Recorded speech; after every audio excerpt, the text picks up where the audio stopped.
Chapter 12, Airwaves. Within a week after the article was published in the Westfield Gazette, the kids at the junior high and the kids at the high school had stopped using the word pen and had started using the word Frindle. They loved it. Nick became sort of a hero for all kids all over town, and he quickly learned that being a hero, even if you're only a local hero, isn't a free ride. It has a price.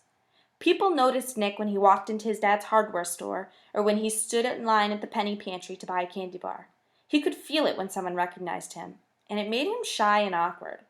Kids at school started expecting him to be clever and funny all the time, and even for a kid as smart as Nick, that was asking a lot. Every teacher, the office secretary, the principal, even the school nurse and the custodian, all seemed to be watching, always watching. His parents were great about everything. True, his mom had been upset when the article first came out, and so had his dad. Nick had said, "But I didn't do anything wrong, Mom, and neither did that lady from the newspaper." And his parents could see that he was right. The things in the article were true, and the truth is the truth, and nothing could be done about it now, even though it made them uncomfortable to have their boy talked about all over town. Secretly, Nick's mom and dad were pleased. After all, a brand new word is a pretty amazing thing. Their Nicholas was quite a fellow, no getting around it. Someone else in town thought his brand new word was pretty amazing too. Bud Lawrence had lived all his life in Westfield, and when he was only 19 years old, he had saved enough money to make an investment. He looked around for a good idea, and then bought the first Dairy Queen in the state.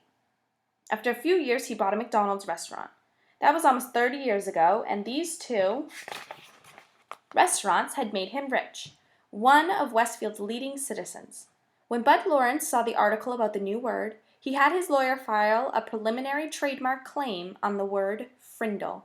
Within 4 days, he had set up a small company that was selling cheap plastic ballpoint pens, specially imprinted with the word Frindle. He sold 3,000 Frindles the first week, and they sold so fast that the stores all over Westfield couldn't keep them in stock. Then, just as quickly, kids stopped asking for Frindles. The sales slowed down and Bud Lawrence started thinking about other projects. A week later, it was Halloween. The leaves started falling, and it seemed like the town was going to quiet down. And it would have, if it hadn't been for Alice Lenderson. Alice lived in Betherly, a town 7 miles away from Westfield, and she worked part-time for the local CBS TV station in Carrington, a town of about 75,500 people. When there was an important area news, disasters like floods or tornadoes, or sometimes if she came across little stories that seemed cute or original, Alice would call the station news manager in Carrington. If it was a good story, or if it was a day when not much else was happening in the world, then the TV station would send out a van with a camera crew to shoot some videotape. Alice subscribed to all the small town newspapers in the area to keep up with the local events. Most of them are published on Thursday, and they arrived at her house by Monday or Tuesday. Then, it took her a day or so to look through them all. On Wednesday morning, she finally saw the article in the Westfield Gazette about the word war. She read it through twice, and looked carefully at the class photograph. She was sure that this story was a winner. The TV station manager in Carrington agreed with her. He called the CBS station in Boston, because sometimes Boston picked up stories from the Carrington newsroom. The woman in Boston thought the story had some real zip to it, so he called the network news editor in New York. When the facts of the Westfield Gazette article got to New York, the staff there loved it. They looked over the schedule sheet for the week and decided it would be the perfect closing story for the CBS Evening News for the next day, Thursday. Orders flew back through the telephone links from New York to Boston to Carrington to Betherly. By Wednesday at noon, Alice had a go order to take the story all the way. It was her first piece to get onto the national news, and 20 million viewers would see it. Alice Lenderson and her camera crew stood on Mrs. Granger's front porch Wednesday after school. Mrs. Granger was not impressed at all by the lights and the microphones. She looked right into the camera and said, "I have always said that the dictionary is the finest tool ever made for educating young minds, and I still say that. Children need to understand that there are rules about words and language, and that those rules have a history that makes sense. And to pretend that a perfectly good English word can be replaced by a silly, made-up word just for fun of it, well, it's not something I was ready to stand by and watch without a fight." "And have you lost that fight, Mrs. Granger?" asked the reporter. Mrs. Granger turned her eyes up to nearly full power as she looked into the camera, and with a pale smile she said, "It's not over yet." When Alice and the crew showed up at Nick's house, the Allen family was ready for them. Mom and Dad sat on the couch with Nick between them. Nick squinted into the lights. His mom had worked out with Nick what he could say and what he couldn't say. "You remember, young man," she told him as she combed his hair. "These reporters are just looking for a quick story that will make some excitement. But you have to stay here and live in this town, so mind your P's and Q's." As they sat there on the couch, Mrs. Allen had her foot on top of Nick's under the coffee table, and if she pushed it down, it meant that the reporter had just asked a question that she was going to answer for him. Mrs. Allen did not trust reporters. "So tell me, Nick, why did you make up this new word, frindle?" asked Alice Lunderson. Nick gulped and said, "Well, my teacher, Mrs. Granger, said that all the words in the dictionary were made up by people, and that they mean what they mean because we say they do. So I thought it would be fun to just make up a new word and see if that was true." "And were you surprised when Mrs. Granger got mad about that?" asked Alice with a smile. There was a push on Nick's foot, and his mother said, "We never felt that Mrs. Granger got angry. When everyone started using the word frindle, it just got to be a disruption. That's all. She's really a very fine teacher." "Yeah," said Nick. "I mean, I learned a lot about words, and without her, I wouldn't have." "So what's next for you in the new word?" Alice was wrapping it up. She could see that Nick and his parents were not going to be pushed into saying anything controversial. So she kept it light and happy. "Well," said Nick, "the funny thing is, even though I invented it, it's not my word anymore. Frindle belongs to everyone now, and I guess everyone will figure out what happens together." Alice also had a short chat with a worried-looking Mrs. Chatham and a smiling Bud Lawrence, maker of the official frindle. Then she shot her opening bit and her closing bit, and the camera crew drove back to Carrington to edit all the pieces and put them together into a 2-minute news story. The next night, when all the serious news about wars and oil prices and world food supplies had been talked about on the CBS Evening News, the anchorman looked into the camera and smiled.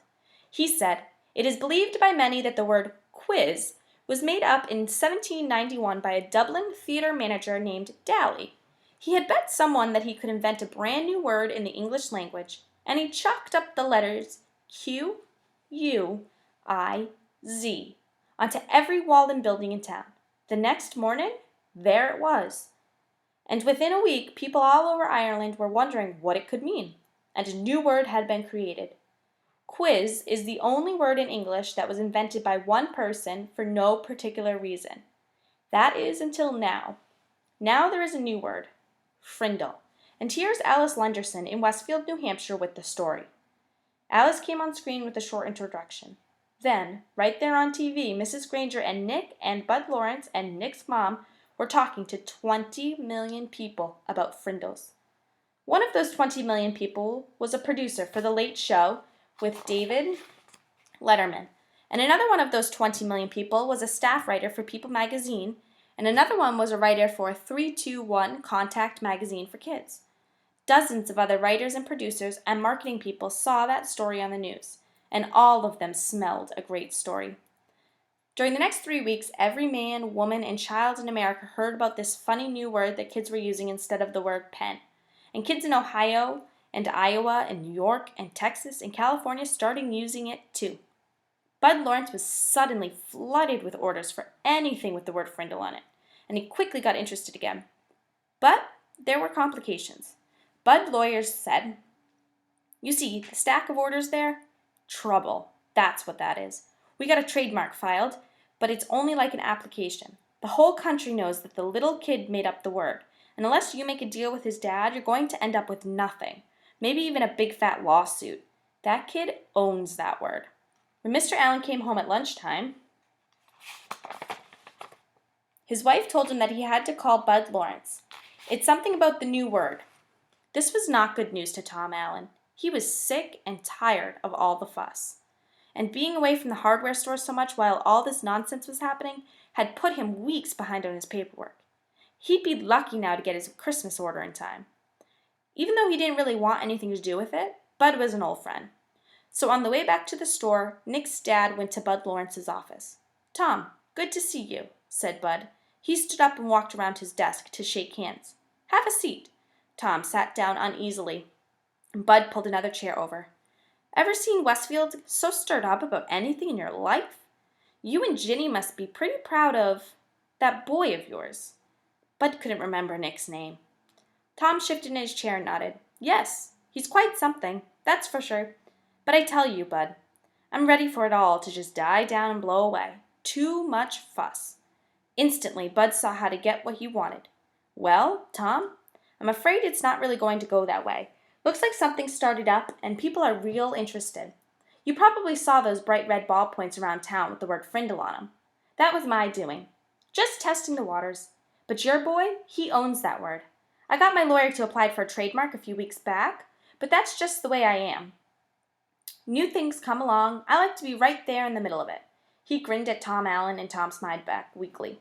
Right now, I got a shirt printer in Massachusetts, and another one in Chicago, and another one in Los Angeles making t-shirts with the word Frindle above a picture of a pen. I mean, a Frindle. Each supplier has orders so far for over 20,000 shirts.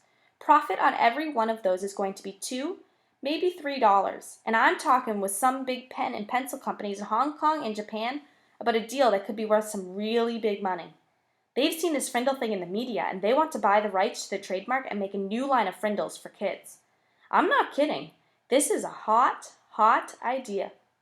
Bud guessed right. Just the thought of all this made Tom shrink back uncomfortably in his chair. It was way too much fuss. Tom, let me be direct with you. As the boy's guardian, you need to do the right thing about all this. I'd like to see where all this is going to go. I'm going to take some risks, spend some money, see what happens.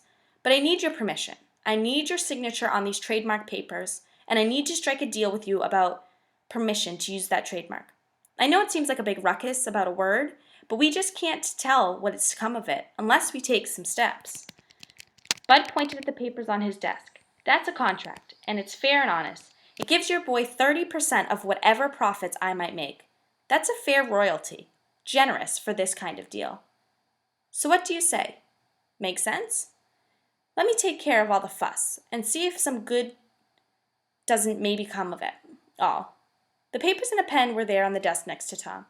He looked at Bud, then reached over, picked up the pen, and signed both copies of the trademark papers and 3 copies of the contract. I've got no reason to doubt you one bit, Bud, and I sure don't want to mess with any of this myself. Is that it? He asked, standing up. Not quite, Tom. Here. Then Bud Lawrence handed Nick's dad a check for $2,250. What's this for? That's what I owe Nick for the sales of Frindles from the first 3 weeks, explained Bud with a smile. Tom looked at the check and said, This is terrific, Bud, and I'm really glad about it because it'll sure help with Nick's college. But I wish you'd just keep this between us. If Nick knew, he'd probably stop mowing lawns, and I'd never get him to save another penny. It's just between us, okay? Bud said, Sure, Tom, I understand, just between us. And they shook hands. Mr. Allen left Bud's office and walked across the street to the savings bank. He set up a trust account for Nick, and the bank manager said he could make arrangements with Mr. Lawrence so any money would be deposited automatically. That sounded good to Tom Allen. If he never heard another word about it, that would be fine. As Nick's dad walked slowly back to the hardware store, he wondered if things were ever going to be the same again in his quiet little town.